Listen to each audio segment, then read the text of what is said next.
Bigyan ng 100,000 yan! 100,000 subscribe! Kumusta yung mga cancer? Ang tagal na pala natin dito. 6 years ago na tong video na ito. Ako nga pala si Paolo at gusto ko lang bigyan kayo ng update sa channel, sa buhay. Ito magtatapos na rin ang 2025. Una-una, gusto ko muna magpasalamat sa inyo lahat na nandito pa rin after so long na nandito tayo sa internet at kung ano mga pinagagawa natin. Siyempre, nag-iiba rin ang ating mga trip, ating mga taste at gusto kong daanan natin ngayon yung ating best and worst memes of the year. May pahabol pa nga ito, papakita ko sa inyo. Para ito yung sa brain rot na may tumatakbong Subway Surfer. Ito mukha ko para maumay na kayo. So, dadaan natin yung worst memes of the year, yung best memes of the year. Para sa akin to wala tayong panahon para madaanan lahat ng basura sa internet eh. Tsaka yung mga best changes din ngayong sa channel at sa ngayon 2025. Para sa akin at doon na rin sa mismong channel. Siyempre, minsan na lang tayo mag-updatean. Ikaw, kamusta naman? Oh. Okay, ano pa? Okay. Okay lang. Sige lang. Nice. Patuloy mo lang yan. Dahil mo natin mga worst memes of the year. Number 3 para sa akin, yung Bini Rating Filipino Snacks, kung naalala nyo yun. Kasi ganap lang sila ng issue. Mga bata to na parang hindi inalalayan ng kanilang mga organizer sa kanilang team. Para sa akin, kawawa yung nakuha nilang hate nun kahit pinagtripan natin sila para sa ganong kababaw na bagay. Pero isa siya sa mga parang hindi worth i-meme nung taon na ngayon. At yung sunod naman yung mga influx ng mga bagong vloggers. Kung napapansin nyo, meron na tayong mga sa Bisaya vloggers, meron tayong yung kamukha ko, pati si Philippine Looper, nakikita natin nagsusuntukan. So nakakatuwa lang na dati kakaunti lang ang mga vloggers na nakikita mo. Nakakatuwa siya kasi marami ka pwedeng gatasing tanga. Pero okay din siya kasi marami pang mga bagong avenues ng content na nagkaroon na ng bagong boom sa mga food vlogging, sa mga reviews, sa mga niche na mga hobbies at styles na meron tayo ngayon sa Pilipinas at gagawa din kami, mamaya pag-usapan natin yan. At of course, yung para sa akin nangyari sa Pusuan or Laruan, hindi dahil doon sa content itself, pero dahil doon sa management nila. Hindi ko na yun parang ginawang issue no nangyari yun, pero kinopyright strike nila isa natin video noon at napilitan ako kasi hinit nila ng palo, parang 2 video magkakasunod in a day. Siyempre, it falls under fair use, ginawa na natin to dahil sa iba mga content, pero parang ayoko may pagtalo sa kanila. Parang sige, yung iyon na yan, kahit ang dami natin ginawang transformative doon sa content, na sarili kong opinion, ginawa namin na sarili namin na edit at para hindi yung buong content ang gamitin doon, hindi yung pinag-uusapan lang o yung mga nag-viral lang ng mga nagtatalunan doon. Ewan ko kung baguhan lang yung intern na nag-ayos ng content na yun at flag kami. Napilitan ako i-delete yung isang buong video kasi baka mapagtripan eh. Alam mo, baka flag tapos bobo. Pero yun ka, wala naman sila nagawa doon kasi transformative naman yung content. So para sa akin, worst meme yun kasi talagyan pa ng tanning yung channel dahil doon na napakalinis na, diba? Napakampamilya na ating content dito. Yung pa yung nangyari. So nakakatawa lang yun. So ang best memes of 2025 para sa akin or issues na nangyari ngayon, yung number 3 muna tayo. Yun yung Young Stana, yung Brain Rot, tsaka yung Wally Bayoli Renaissance ng meme niya. Una muna sa Young Stana kasi nakakatawa lang siyang parang yung mga binabaliktad lang ng mga salita noon. Parang yung Kela Yorme, di ba? Yung mga Ebas, di ba? Mga ganong issue. Pero lang kasi siya, lighthearted lang, fun, at lahat makakagamit. Lahat nakakapagpasok ng sarili nilang style. So nagustuhan ko siya dahil doon. Tapos yung Brain Rot, syempre Brain Rot, lalo na ngayon mas malakas ngayon ng internet consumption ngayong taon na ito kahit bumaba na simula ng pandemic, nagkaroon na ng mga buhay ang tao, naging mas physical na sila, lumabas at may pagkita sa mga kaibigan nila. At ang walang katapusan na Wally Bayola, men, para sa lahat ng mga scandal, sa kanya lang yung parang laging nababalik-balikan dahil din syempre meron siyang asawa at napaka-creative ng mga tao na kasi dahil pa na may ibang scandal eh. Pero sa kanya kasi dahil active pa siya at nandun pa siya sa scene ng comedy, yung mga taong pinagmimiman siya mga tao din na sa komedya. So mas mahilig silang pagtripan, gawing mga kanta. Pero ako narinig doon parang AI soul cover. Yan.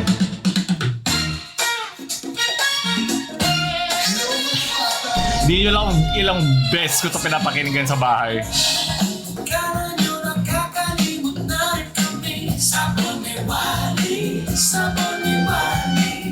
kasi. So kaya sa makapiright tayo nung AI na yan. So maganda rin yung segue dahil yung number 2 naman na best meme sa akin, yung influx ng AI generated art at mga videos. Hindi dahil nakakabuti to sa ating ecosystem pero okay sa pag ginagamit mo yung AI at technology para padaliin ang trabaho mo. Dahil marami rin akong beses na ginamit ko sa aking pang-araw-araw na buhay, pag gagamitin ko sa mga pag-calculate, pag-organize na aking day, pag makatulong sa content, kung paano ko gagawin, nakakatulong siya. Lalo na ang labanan ngayon ay yung frequency dahil nga nag-boom na, hindi na ito yung parang dati na kung sino-sino lang na parang passionate sa ginagawa nila, magagawa nila. Kung meron man akong mabibigay na parang tip sa mga magsisimula pa lang, siguro doon yung ina-enjoy nyo. Kasi ang labanan dito ay patagalan, na-enjoy yung ginagawa mo kasi tandaan mo lagi merong may gusto ng pwesto mo na meron ka. Hindi lang mapasa dami ng subscribers mo o sa dami ng likes mo, pero yung mga taong involved talaga sa community mo. Yung mga tao talagang sinusubaybayan ka, titignan ng mga opinion mo sa mga bagay-bagay, sa content mo, papa sa gaming man yan, papa sa mga food vlogs man yan, views yan, vlogging channels dyan, kung ano man trip mo. Ano dito ay kung papaano kanila maaalala doon sa dami ng mga bagong content creators ngayon. At marami sa mga content creators ngayon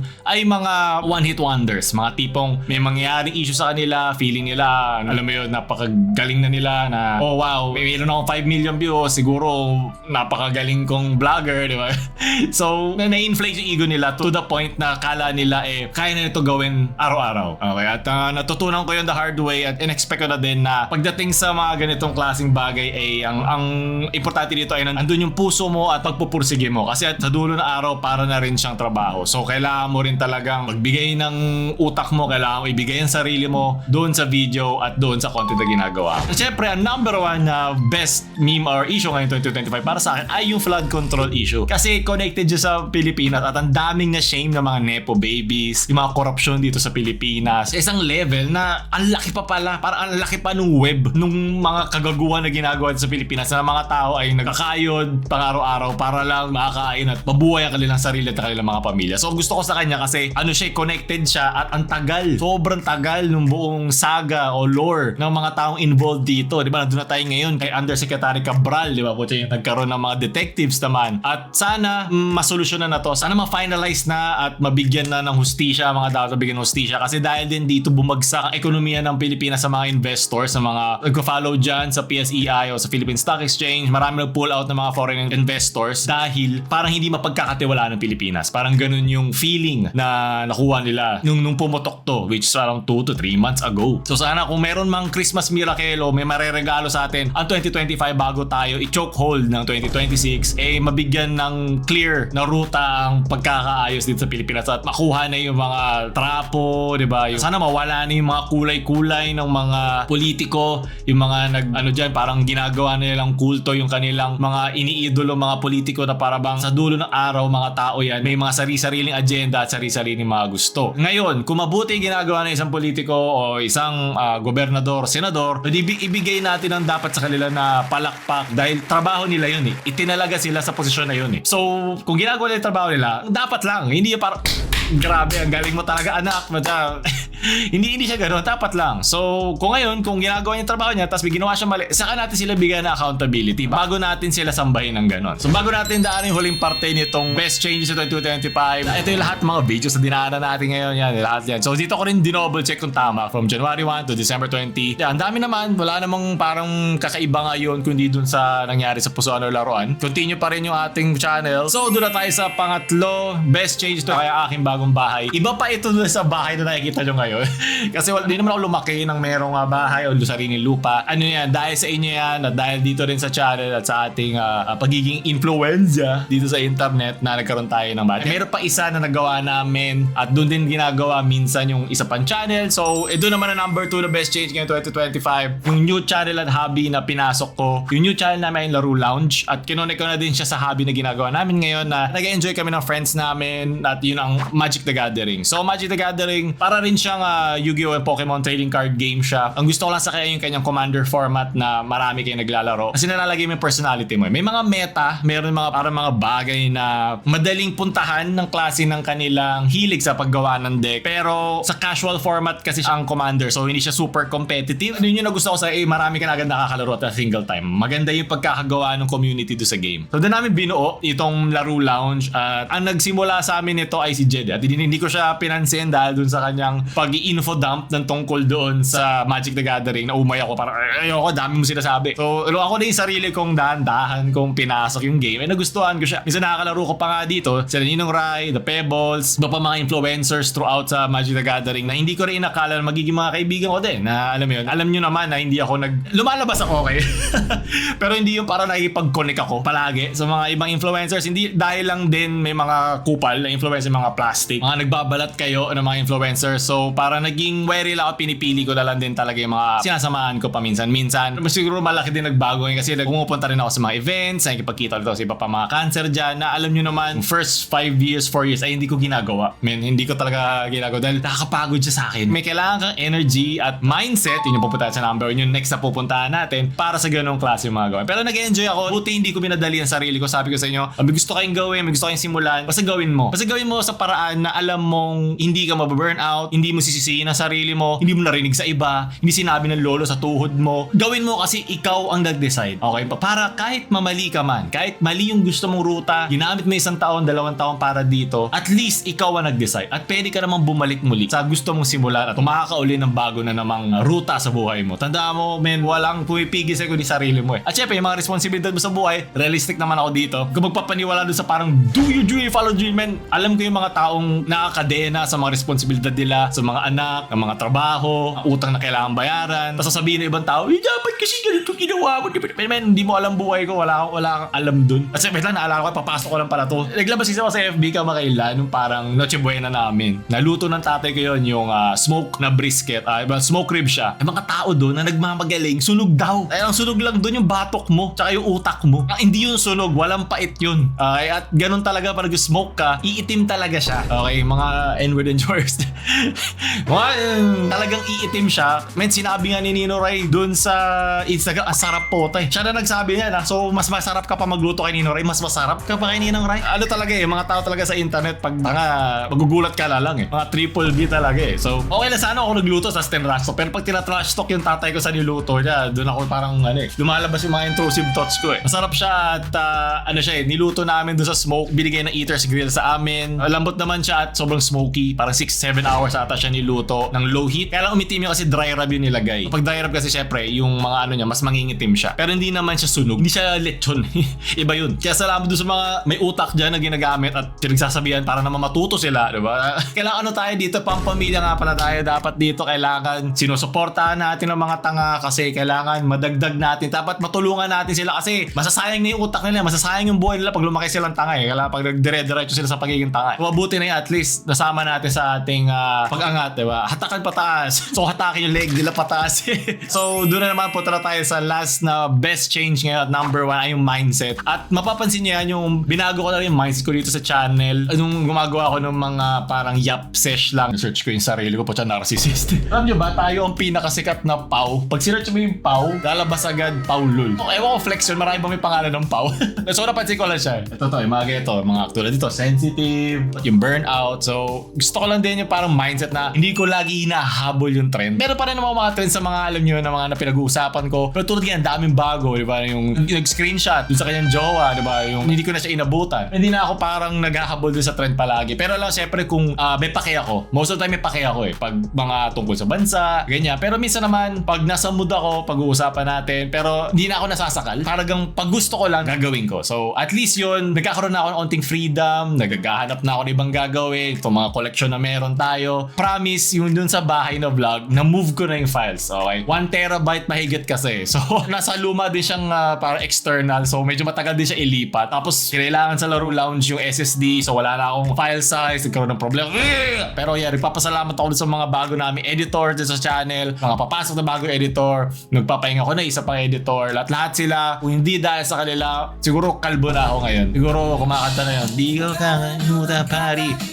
Ni Wally. Siguro napraning na ako at malaking tulong sila na nakakapagplano ako, nakakapag-set ako ng mga ganito na para maiba naman para sa inyo. Kasi syempre, alam ko umay na kayo sa mukha ko eh. Ilang taon na natin to ginagawa. May mga nagbagong suporta dyan, yung mga 4 years, 5 years, 6 years na nandyan. May alam ko na umay na kayo sa mukha ko eh. At saka salamat din pala sa mga nagsasabi na nagkakabook na daw ako. Men, training yan. Pero yung ngayong kapaskuhan at holidays, hindi ako masyado nakapag-workout kasi switchabog lang ako. Ini-enjoy ko lang sarili ko na, men, promise dati hindi ko nagagawa. Ganitong panahon, araw-araw nag-record pa din ako. Araw-araw tinitingnan ko pa ng sunod na gagawin. Men, hindi siya healthy. Nakakalimutan ko na yung mga interpersonal relationships ko sa outside ng YouTube. Yung tipong sinisinghot, tinitignan, iniihi, kinakain, tinatay ko. YouTube, social media. So ngayon, makita nyo, mas healthy na din aking mga routine. Kaya papasalamat ako, hindi lang din sa sarili kong disiplina. Sabi nga ba, pasalamat ako sa sarili ko kasi ako yung nagdisiplina sa sarili ko eh. Ay, sa inyo na rin. Kasi minsan, may mga post ako tulad sa, yung may nakita mo yung sensitive burnout, nakakapag-usap ako sa inyo. So nakikita ko siya, nagbabasa ako ng comments, titignan ko yung mga sinasabi niya, okay lang yan pa, okay lang. Parang, ang sarap makarinig ng affirmation, ang sarap makarinig na, okay. Kala ko, nagkukulang ako eh. Kala ko, dapat magtrabaho pa ako ngayon, dapat meron pa akong gawin ngayon. Ngayon, mas nape-pace ko na yung sarili ko. Pero nandun pa rin naman, mahal ko pa rin naman itong ginagawa ko at hindi ko tayo pagpapalit kahit kanino. Antayin nyo lang next year, meron tayong mga bagong vlogs, yung sa pumunta kami ng Taiwan, pumunta kami ng Vietnam, yung mga nakilala kaming taga ron, nakausap namin, nakasama pa namin sa motor. Pero antayin nyo yung mga vlog na yung gagawin natin yan. Prioritize lang namin yung mga ibang videos ngayon kumpara. Pero nahanap ko na, okay, promise, gagawin namin. Iitan nyo ako lagi dito kasi para balik ako, pa din naman ako maging parang politiko na hindi ko pinaninindigan yung mga pangako ko. So yun lang yung aking update. Pati na rin yung sa ating gaming channel, nag-enjoy ako mag-upload doon. May mga nilalaro ko mga nostalgic tulad ng Courage the Cowardly Dog. At meron din yung mga bago na lumalabas lang na lalaroin ko lang dahil trip ko lang. Nagkaroon ulit kami ng Dota. Ano lang, mas binuksan ko na yung multiverse ko. Yung mga gusto kong gawin na hindi ko palagi hinahabol yung sunod na trend, yung sunod na issue na agad-agad. Ito makikita nyo na lang, may mga nauna na. Parang sige, sala na yun, wala nang problema sa akin.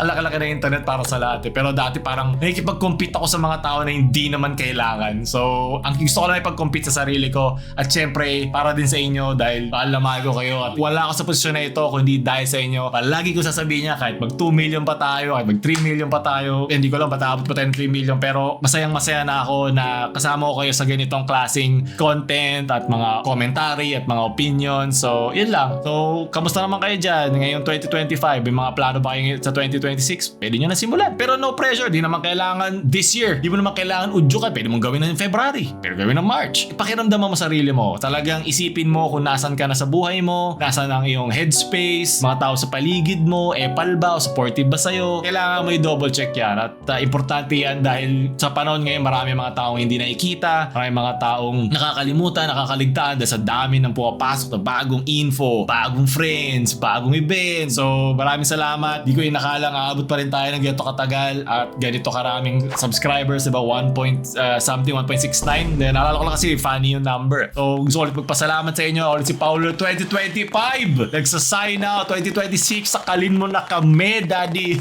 Tapos na ba yung video? Tingnan natin. Patapos na nga. Tingnan natin outro. May nampayat ko pa dati. Oh shit! Hanggang na yun nahanap kita ko at tapos po sa ulit sa inyong lahat. At syempre, tulad na aking pangako, meron tayong green screen challenge. Oh my God, yung green screen. Sasabihin kayo sa mga susunod kong video. Syempre, hindi ako magsasawang sabihin. Paul, sabay na din yung channel. Oh my God, wag na please. Ayoko na.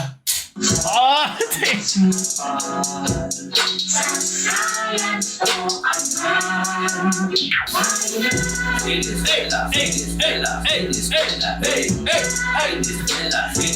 Grabe yung Sineskwela. Sa mga nagtatanong ba't wala na yung mga outro ng Sineskwela, iwas copyright na din. Kasi lumaki na yung channel, hindi na pwede lahat gamitin mo lang out of context. At syempre, para din maka-relate din naman yung mga bagong papasok. Pero hindi ko makakalimutan. Medyan tayo nagsimula. Yun lang. Paulo 2025 na wala. Shoo!